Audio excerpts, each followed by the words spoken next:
Quand j'ouvre entièrement mon coulissant, déjà ma poignée vient taper dans le deuxième ouvrant.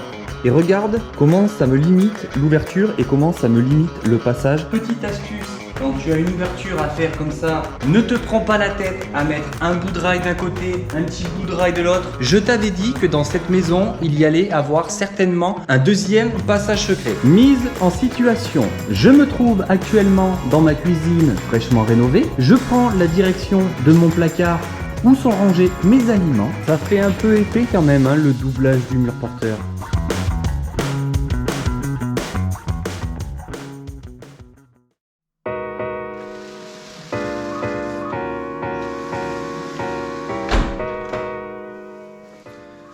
Bonjour à tous, bienvenue dans cette nouvelle vidéo. La baie coulissante est installée. Ça, je ne l'ai pas filmé parce que ce n'est pas moi qui l'ai posé, c'est un ami à moi, c'est son métier. D'ailleurs, je vais tout de suite enlever la caméra du trépied et je vais te montrer pourquoi je préfère des poignées cuvettes plutôt que des poignées classiques comme il y a actuellement sur cette baie coulissante. Je vais te montrer, c'est très simple, tu vas comprendre. Là, ma poignée est ouverte. Je peux pas la baisser parce que le coulissant est ouvert. Quand j'ouvre entièrement mon coulissant, déjà ma poignée vient taper dans le deuxième ouvrant et regarde comment ça me limite l'ouverture et comment ça me limite le passage pour accéder au balcon. Donc là, je viens de baisser ma poignée pour te montrer et regarde ce que je gagne en ouverture et en termes de passage. Le problème, c'est que si je laisse ma poignée baisser comme ça veut dire que là, ma serrure est en position fermée. Si je pousse mon coulissant, tu vois, je tape là. Et si un enfant fait pas attention et arrive et claque violemment le coulissant pour fermer la fenêtre et qu'il ne fait pas attention que la poignée est baissée, je vais tout défoncer à ce niveau-là, au niveau de ma gâche. Donc voilà pourquoi je veux des poignées cuvettes et non des poignées comme ça. Petit tips, si tu t'apprêtes à commander tes fenêtres, n'oublie pas de préciser ce genre de détails et quel type de poignée tu désires. Parce que dans la majorité des cas, le vendeur, lui, ne va pas te poser la question. Et toi, si tu es novice, quand ta baie coulissante sera posée, c'est là où tu vas te rendre compte de ce problème et du fait que ces poignées-là te limitent l'ouverture et le passage au niveau de ton ouvrant. Bon après, tu vois, moi j'avais bien précisé sur ma commande poignée type cuvette. Ça n'a pas empêché que le mec m'a mis des poignées classiques. Le truc, c'est que ça nous a pas empêché de poser la baie coulissante parce que là, les nouveaux montants, parce qu'il faut remplacer les montants pour mettre les poignées cuvettes, vont arriver dans un mois. Au moment où je tourne cette vidéo, nous sommes début juillet, donc un mois, ça amène au mois d'août. Et au mois d'août, qu'est-ce qu'il y a? Il y a les congés, les boutiques généralement, elles sont fermées. Donc là, les montants, je ne les aurai pas avant début septembre. Donc, pense bien à préciser ça au niveau de ta commande et comme ça va te faire gagner du temps ou tout du moins, ça va t'éviter de perdre énormément de temps.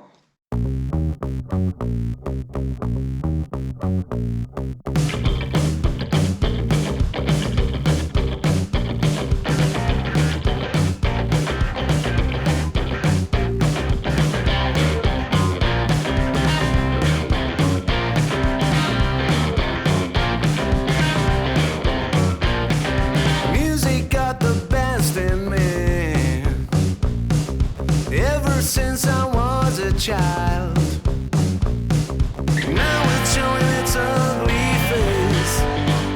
What can I do?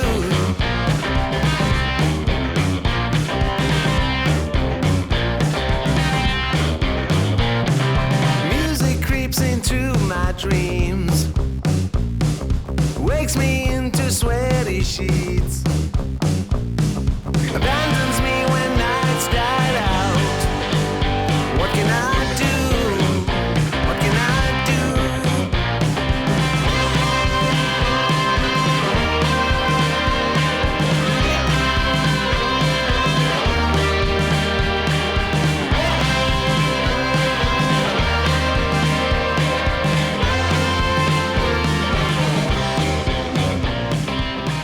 Donc là, tu vois, petite astuce quand tu as une ouverture à faire comme ça, ne te prends pas la tête à mettre un bout de rail d'un côté, un petit bout de rail de l'autre, parce que tu vas vraiment galérer pour tout aligner et pour que ta cloison soit bien droite. Tu te prends pas la tête, tu mets un rail entier, tu places tes montants et à la toute fin, tu les coupes à la meule et au moins tu es sûr qu'ils sont bien alignés et que tout n'est pas désaxé et de travers.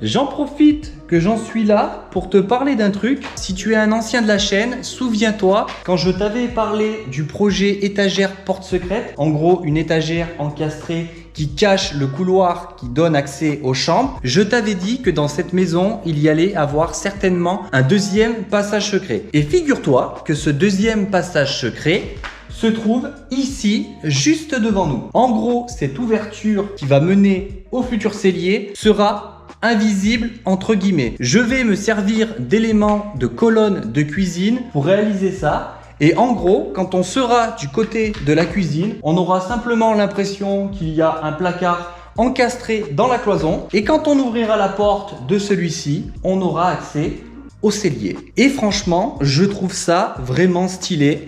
D'ailleurs, je me suis inspiré d'Olivier 2.0. Je te mets le nom de sa chaîne YouTube juste en dessous. J'étais tombé sur la vidéo de la présentation de sa maison. Lui, c'est un peu différent. Il a la cuisine en position centrale. Il a 2 colonnes de rangement de chaque côté. Et quand tu ouvres chaque colonne, tu as accès à un cellier indépendant. Et j'ai trouvé l'idée géniale. C'est pourquoi je la reproduis ici. Je te mettrai le lien de sa vidéo en description et comme ça te permettra d'avoir une idée de ce que je compte faire ici.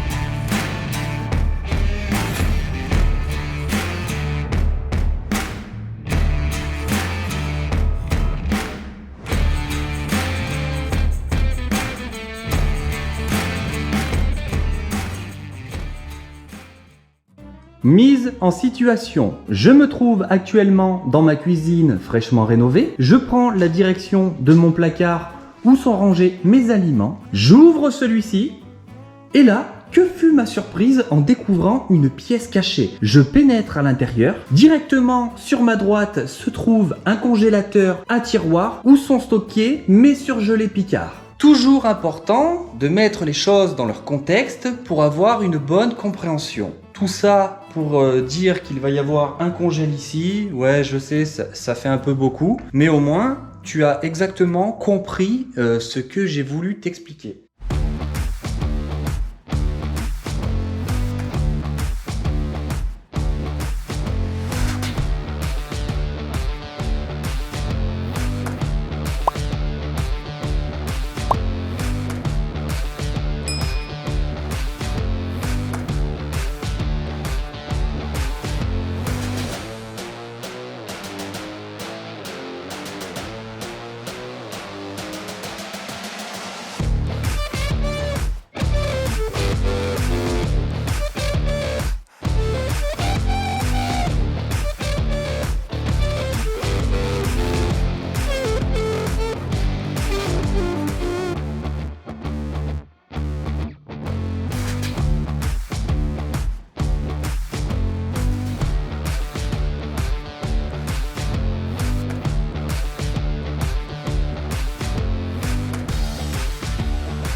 You think that I'm running in place? Y'all really testing my patience.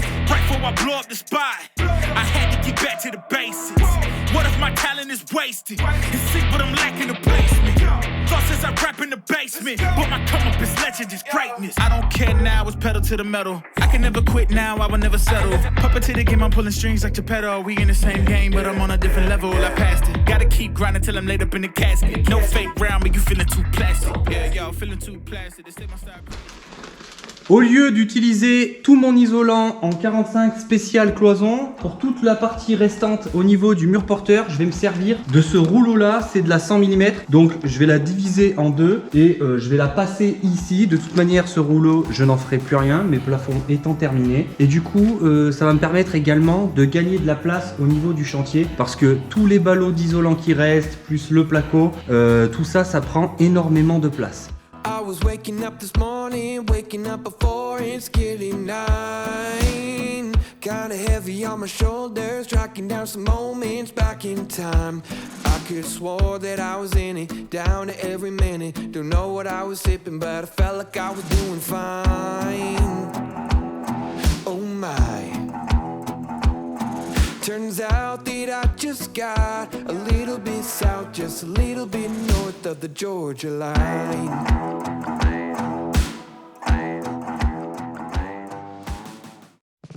Au niveau de l'isolant ici, avant que les scientifiques interviennent en commentaire, l'isolant qui se trouve sur ce mur-là a simplement pour but de limiter l'effet caisse de résonance du placo. Quand t'as pas d'isolant derrière ton placo sur un doublage et que tu tapes sur celui-ci, ça fait effet tambour. Ce n'est pas une question de phonique, parce que de toute manière derrière, comme tu peux voir, il y a l'escalier et ici ça va rester ouvert. De plus, la trémie en haut est ouverte également, il n'y a pas de porte en haut, donc le bruit va passer par là et va également passer par l'entrée de l'autre côté. C'est pour ça que j'ai préféré utiliser les chutes qu'il me restait de l'isolation de mon plafond plutôt que d'utiliser la 45 qui elle est spécialement conçue pour les cloisons.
Ça fait un peu épais quand même, hein, le doublage du mur porteur. En gros, il fait 39 cm d'épaisseur. Mais tu vois, moi ça me dérange pas. Et puis j'avais pas envie de m'emmerder à faire des saignées dans les parpaings pour passer les câbles électriques des deux côtés. Parce que tu vois, de ce côté-ci, j'ai les spots qui éclairent l'escalier. Bon, après, quand tu prends du recul comme ça, franchement, moi ça me dérange pas, je trouve que ça fait stylé. Bon, bien évidemment, à ce niveau-là, hein, ça sera fermé, on ne verra pas l'escalier sous cet angle. En gros, pour faire simple, là, il va y avoir une cloison qui va repartir, et après, elle va repartir là-bas, et là, il y aura la porte de la salle de bain.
Je me suis surestimé, je pensais pouvoir terminer de plaquer ce mur jusqu'à ce niveau-là. Mais là, tu vois, quand je regarde l'heure, je suis grave à la bourre. J'ai piscine. Non, j'ai pas piscine, j'ai entraînement jambes. En plus, il fait 35 degrés. Donc ça va être un vrai moment de plaisir. Nous sommes sur une fin de vidéo. J'espère que celle-ci t'aura plu. Merci à tous ceux qui soutiennent la chaîne en likant, en partageant les vidéos. On se retrouve dimanche prochain. Ciao!